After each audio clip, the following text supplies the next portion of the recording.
Hey houseplanters, welcome back to Millennial Planter. I am Marina, the Millennial Planter, and welcome to my little corner of the houseplant community. Today I am sharing my dirty plant secrets.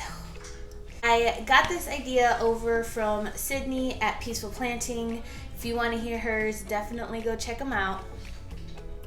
And I was gonna put a disclaimer about me being human and this being a learning process for everybody, and this is a judgment-free zone. But if you're a decent person, you should already know that. And if you're gonna judge me, you're gonna judge me. Like, it is what it is. So yeah, let's just get on into this. And definitely stick around to the end because I am saving my best secret for last. And trust me, you're gonna wanna hear it.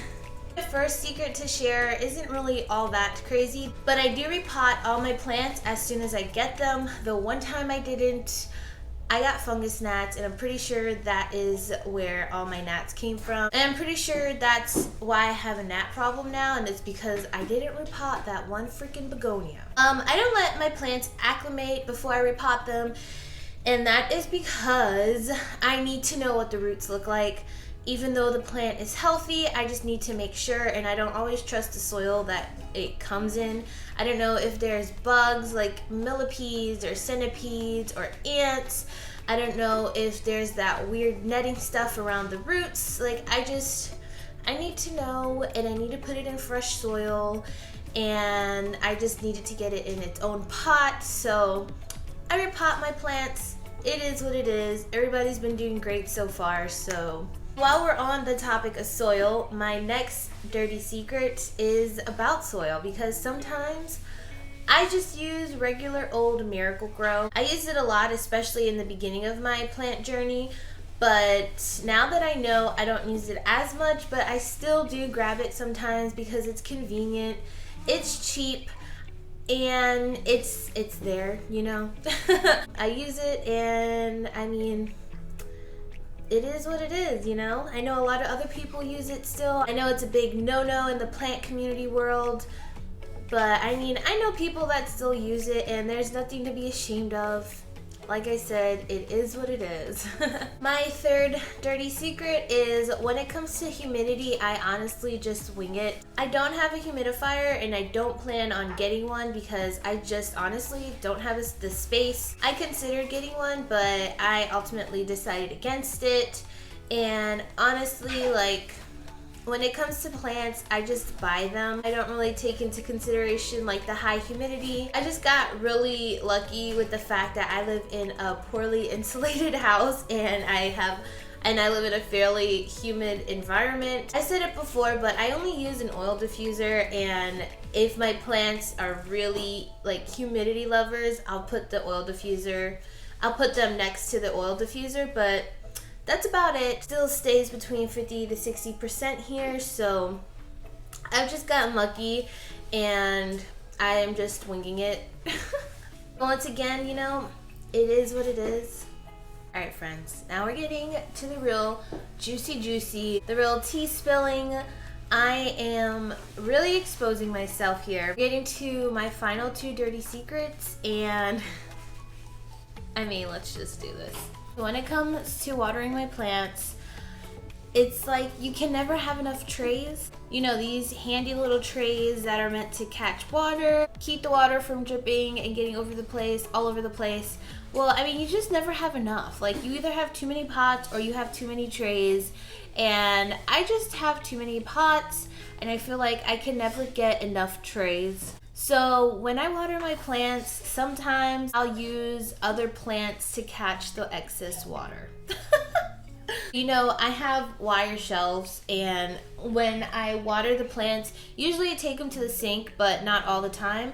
So if I am sitting here watering this plant and it starts to leak from the bottom, I'll use the plant below to catch the excess water. And I know that's really bad, and it's somewhat lazy, but it happens. It doesn't happen all the time, but it does happen, so there's that. And now for my last and final dirty plant secret. You watched my videos, you have heard me talk about this plant time and time again, and it is my calathea orbifolia. And well, let's just give a backstory. When I first got this plant, and before I got these lovely little things that measure the humidity in my house, I would miss my plants because calatheas are little humidity hogs and they just want all the humidity. I heard a lot of people say that missing your plants help.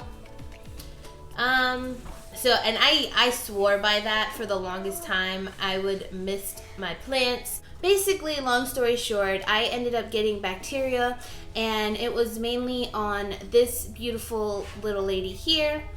And I always like taking natural approaches if I can, like in my everyday life, in my parenting life, and in my plant renthood life.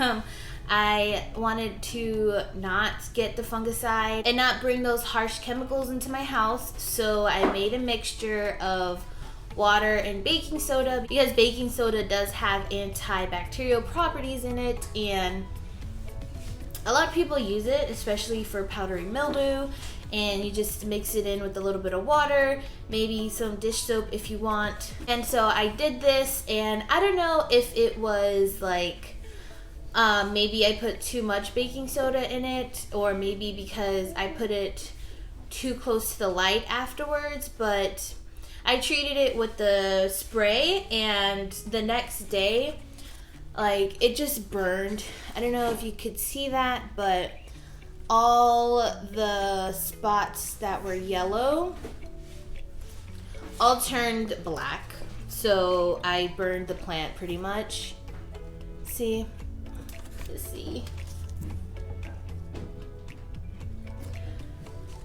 So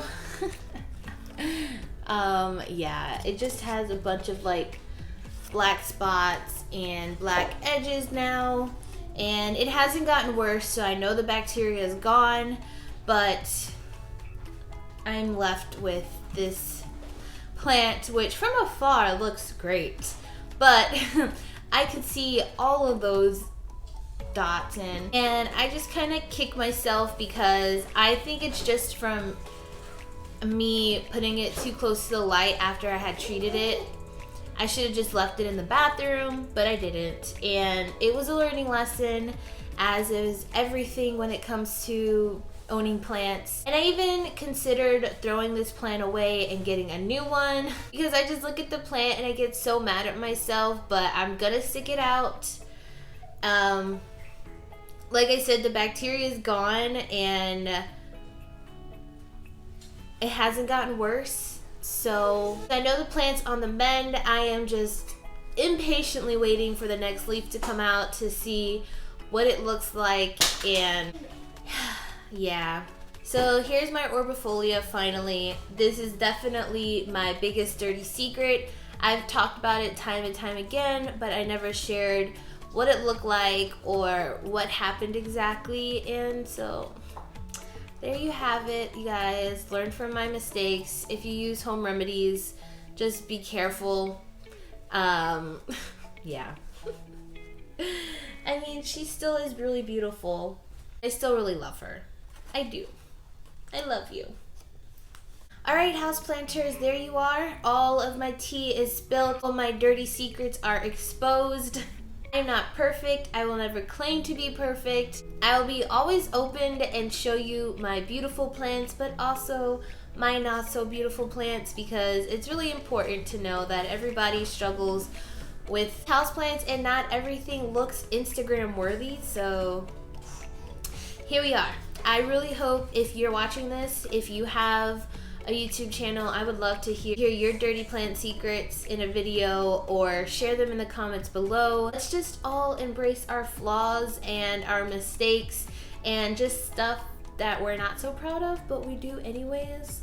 And thanks, Sydney, for coming up with this really fun video idea. And yeah, I will see you all in my next video. I hope you all enjoyed, and I would really appreciate it if you liked the video and subscribe if you're not.